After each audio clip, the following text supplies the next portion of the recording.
Now, pamphleting for the local elections is never easy. Each door you knock on presents a new challenge. There are only a few people, though, who sit on a perilously tall horse just behind the door, waiting for the party reps to call, just so they can explain to them exactly why their party is wrong and why he'd never vote for them anyway. So please welcome Wandsworth's only blacklisted electoral roll member, Marcus Brigstocke. Oh, have there been local elections? I wouldn't know on account of my broadband system isn't working. So I've spent the last 3 days plugging and unplugging, booting and rebooting, snarling, grinding and telling inanimate objects that they're James Blunts. My life is brilliant. Well, mine's bloody not. Now, obviously, I don't want to personally attack my service provider, and certainly to give their name away on national radio would be very unprofessional. Let's just say that they're British and they work in telecoms. No, I'm afraid I cannot say any more than that. The last thing I want to do is slander them. In fact, from here on, I shall euphemistically refer to them only by their initials. BT. See, all this has come about because I moved house. And what you do when you move house is you organise all of your stuff in advance. Hello, we're moving house, so we will need a new number. No problem at all. Isn't there? Are you sure? Because when we got there, the phone worked. Obviously not on the number we'd been given, but it did make calls. That is until it didn't anymore, after which point it was deemed to be not working and had its name changed from The Phone to The Bloody Phone and 2 other names that I can't say on Radio 4. So, I called BT on my mobile. There'll be an engineer in your area 2 weeks on Wednesday. Oh, will there? Oh, good. I'm glad he's in the area. I'd hate for him to have to go out of his way. Are you sure it won't be any trouble? I mean, I could bring the phone and socket to the top of the road so the fat git doesn't have to get out of his van. They do it on purpose. They drive you to despair. We are experiencing an unusually high number of calls today. You are currently being held in a queue. Unusually high number of calls. Right. I phoned 2 days ago and they were unusually high then. I called yesterday, they were unusually high then. Here I am again and they're unusually high today. That's 3 unusual days in a row, making the unusual element the one thing that could, in fairness, be described as usual.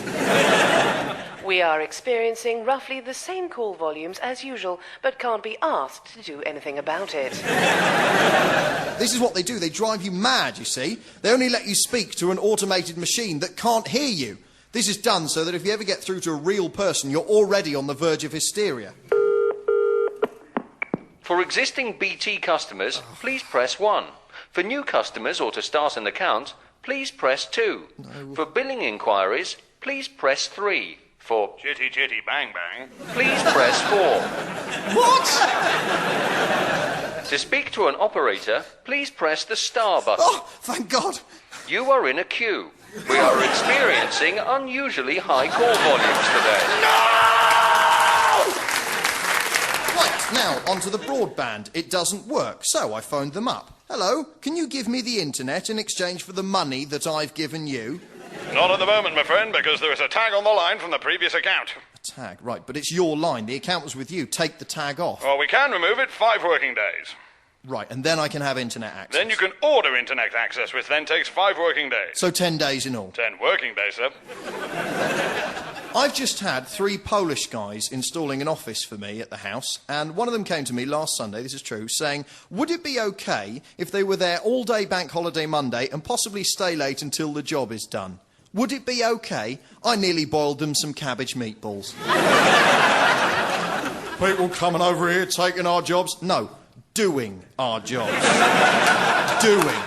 Willingly. And with an efficient, glad-of-the-work-class smile. So, no broadband for me. Well, I say that. I did have it briefly, then it was taken away again, you know, just to make sure that I am turned into the information superhighway equivalent of Gollum. We want broadband. We want it. Dirty little BTs is takes it from us, but it's mine's it. Want to research for writing wants to download fat-ass tuneses from the interweb. It's mine's is. Smeagol wants Google. I'm sorry, I've been driven insane by BT's ineptitude. BT, if you're out there, please, make my things work. Please, I'll give you money. I don't know, maybe we could work out some sort of billing system where I give you money and you provide a service for me. I know it's crazy, but it might just work. I'm very, very upset. But, on the upside, ladies and gentlemen, here's the latest news on David Blaine. David Blaine is currently in a bucket. Now, I'd just like to read these from his weblog, which were very kindly sent to me by a chap called Steve Folland. There's some Americans on there saying things like this. I know you will do this, David. You have that magical aura that so few truly have. Git. I will be there in the city tonight to see you in person. I think you're awesome. I'm looking forward to seeing you. And then various others go on about how wonderful he is. And then there's one that's so clearly from an English bloke, just calling himself Dave.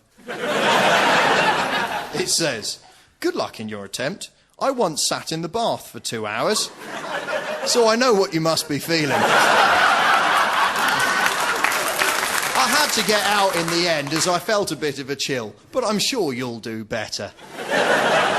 Dave, whoever you are, wherever you are, you're brilliant. Get wizard, drown. Thank you.